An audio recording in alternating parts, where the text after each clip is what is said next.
Estructura atómica, parte 2. Revisión de la clase anterior. La clase anterior estudiamos el átomo y dijimos que el átomo neutro estaba representado por dos características, el Z y el A. El Z es el número de protones y el A es el número de protones y neutrones que hay en el núcleo. Y que como el átomo es neutro, quiere decir que tiene igual cantidad de protones que electrones. Ahora bien, ese átomo también puede tener carga y se transforma en un ion. Ese átomo con carga se llama catión si es que pierde electrones o se llama anión si es que gana electrones. La posibilidad de ser catión o anión se debe a que la cantidad de protones y electrones en el átomo son diferentes, pero en todos los casos lo que ocurre es una ganancia o pérdida de electrones. Nunca cambian los protones porque en cuyo caso estaríamos hablando de otro elemento, ya que el Z, que son los protones, caracterizan al elemento. Luego también hablamos de los isótopos y dijimos que eran átomos que tenían igual Z y diferente A y planteamos un ejemplo. ¿Y por qué hacemos hincapié en los isótopos? Porque en la naturaleza los átomos se encuentran como una mezcla de varios isótopos. Por lo tanto, la masa atómica de los átomos se obtiene teniendo en cuenta la abundancia isotópica de cada isótopo natural presente en la naturaleza. Entonces, para calcular la masa atómica se hace un promedio donde se multiplica el porcentaje de cada isótopo por su número másico de cada isótopo presente en la naturaleza, dividido 100. Así es como aparece la masa atómica del elemento. Y esa masa atómica está en la tabla periódica, se expresa en unidades de masa atómica, U, y se encuentra en la parte superior derecha de la tabla. En la parte izquierda se encuentra el número atómico, el símbolo en el centro y el nombre del elemento abajo. Ahora, las sustancias se representan por fórmulas donde se indican qué elementos y cuántos átomos de cada uno de ellos hay. Acá tenemos el calcio, el ácido nítrico o el alcohol etílico, por mostrar algunos. Podemos hacer un ejemplo teniendo en cuenta todo lo visto hasta ahora. El hidróxido de bario es una sustancia que podemos conocer su masa porque sabemos las masas atómicas en la tabla de cada uno de los elementos que la forman. Por lo tanto, su masa molecular es la suma de las masas atómicas de todos los átomos, obteniendo así un valor de 171,3 U o 171,3 sin unidades, que es la masa molecular, comparando la masa de ese átomo con la unidad de masa atómica. Si uno quiere calcular la masa molecular absoluta, a ese valor se lo multiplica por la conversión entre unidad de masa atómica y gramos y podemos conocer la masa molecular absoluta, que en realidad es un valor teórico porque ninguna balanza puede calcularlo. Con esto, a partir de acá, queremos aprender el tema nuevo, en donde cómo se pueden contar cierta cantidad de objetos de un modo sencillo. Una forma es agrupándolos, teniendo en cuenta que el grupo depende de cuántos objetos vamos a medir. Por ejemplo, si yo quiero ver zapatos, mido pares de zapatos, o docenas de huevos, por ejemplo. O en el caso de un cajero de un banco, me conviene armar fajos de billetes de una determinada denominación y poder así saber bien cuánto dinero tengo. Pero para el caso de átomos y moléculas, como son partículas sumamente pequeñitas, es muy difícil agruparlos en miles o hasta en millones. Y por lo tanto, los químicos resolvieron el problema definiendo una unidad de medida para contar átomos, moléculas y fórmulas y unidades fórmulas que se llama mol.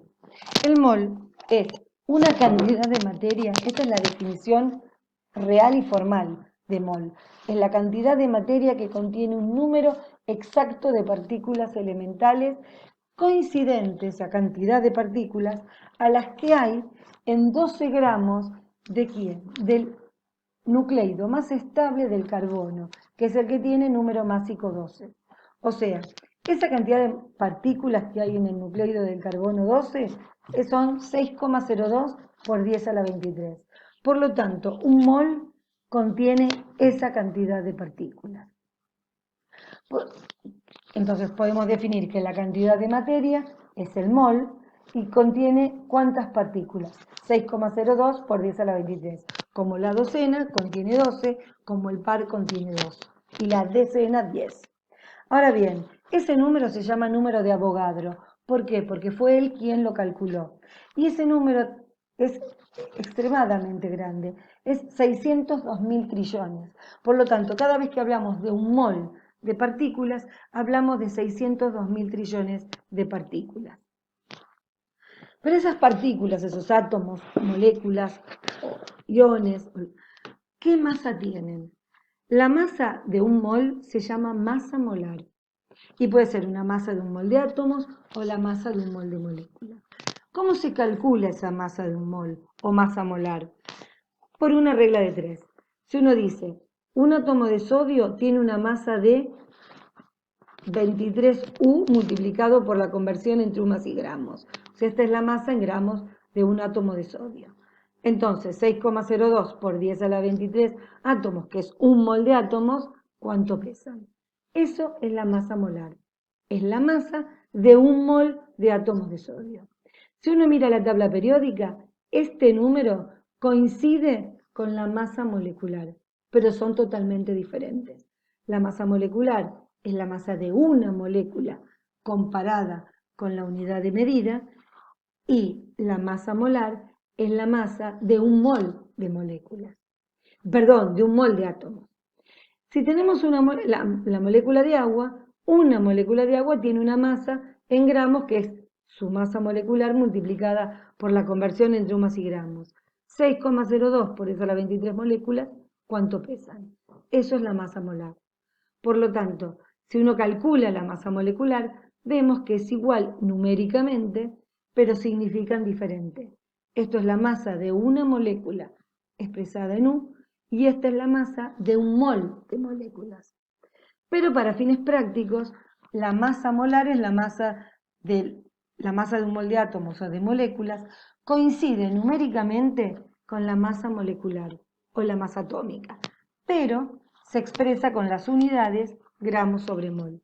O sea, son diferentes, tienen diferentes unidades y diferentes significados.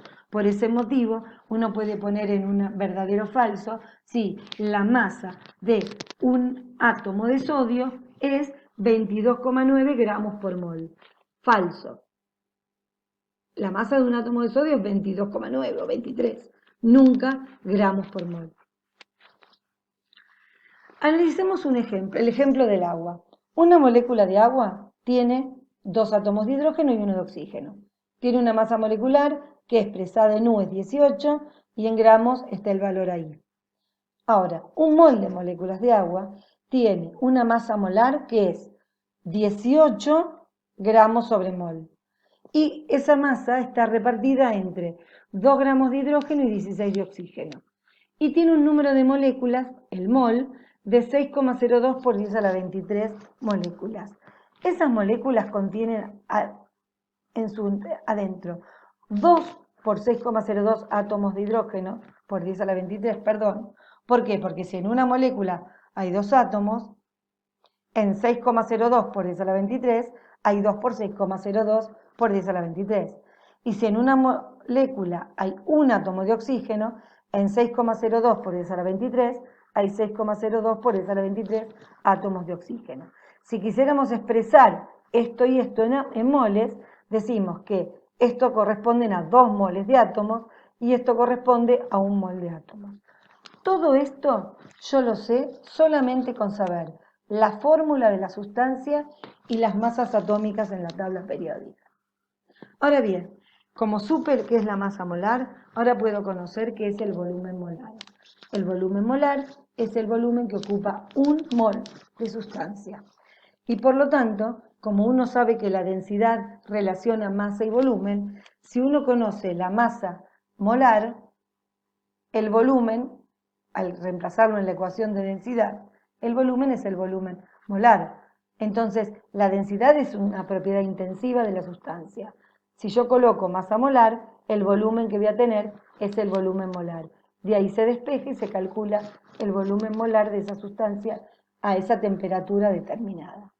Pero si la sustancia es gaseosa, existe la hipótesis molecular de Avogadro, que dice, volúmenes iguales de gases distintos contienen el mismo número de moléculas siempre y cuando estén en las mismas condiciones de presión y temperatura.